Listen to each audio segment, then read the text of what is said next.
Hi, this is Frank Schaefer. I used to be an evangelical right-wing extremist. I quit the evangelical movement and fled. And for the last 35, almost 40 years, I have been a liberal activist that mostly votes for Democratic candidates.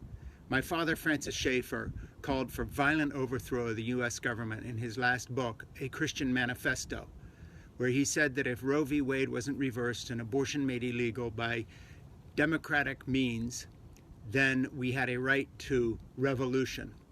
Well, last night when the Capitol was attacked, the evangelicals who were in the forefront of that attack were the kind of people who were influenced by him or influenced by people who were influenced by him. My family was responsible, and I was responsible as the nepotistic sidekick of Francis Schaefer, along with C. Everett Koop, Ronald Reagan Surgeon General, people like Jack Kemp, the congressman and candidate for the vice presidency, who introduced me to the president, the folks that helped me like Pat Robertson and Jerry Falwell establishing the moral majority for what happened last night. Without evangelical participation, Trump would not be president. If you want to personally thank someone who made Trump president, talk to Franklin Graham of the Billy Graham Organization. Talk to Ralph Reed, the political operative who cashes in again and again in fundraisers and makes millions off his evangelical activism. America does not have a political problem. We have a religious fanaticism problem without which none of this would have happened. If it wasn't for evangelical churches, organizations, pastors, newsletters, radio hosts going along with Trump's lies, supporting them, supporting him when he was elected, supporting him through his villainous presidency, and even to today, we would not be where we are. We have squeaked by the skin of our teeth of having a democracy this morning at all.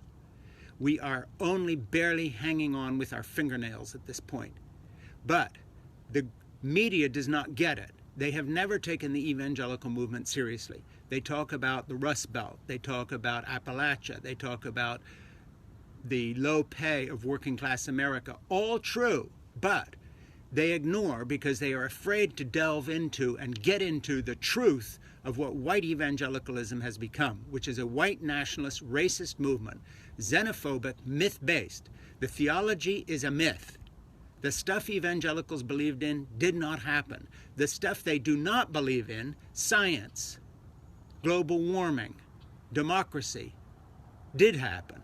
We are now a mockery of China and Russia. We are now a mockery of dictatorships all over the world who looked at that invasion as proof that America is failing.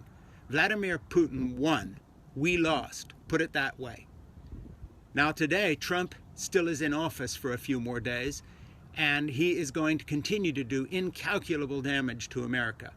But none of this, I repeat, is possible without understanding that we have been in a war of religion where fundamentalist evangelical white Christians and their conservative Roman Catholic allies have pitted themselves against our democracy because what they really want is a theocracy.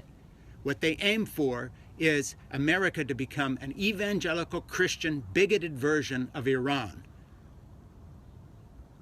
I come from that background. I knew the key players in the 70s and 80s that started all this. Trump would not be where he is today without 40 years of evangelical, hate-filled, anti-American propaganda that has debased debate on race, on gender, on feminism, has gone after women and gay people, transgenders, black people. Enough is enough. And I call on the U.S. media and anyone who sees this video to spread this word. The party of theocracy is at the root of our problems. That's why they cling to their guns. That's why they arm themselves, because they want this country ruled not by democracy, but by theocrats that impose an evangelical fundamentalist / Roman Catholic vision of morality on America, on other citizens who do not buy into it. And that's why they tried to engineer and stack the courts. And that's why they listened when Trump rejected the election results and lied and said the election was stolen. Fundamentally, these people are not interested in democracy. They are theocrats. Get it through your head. From someone who was there and helped make this tragedy happen. Even though I was a young, stupid, greedy man who changed his mind, nevertheless I was there. It's not about politics. It's about theocracy versus democracy. Evangelicals are now the nexus of opposition to American democracy and patriotism. My name is Frank Schaeffer.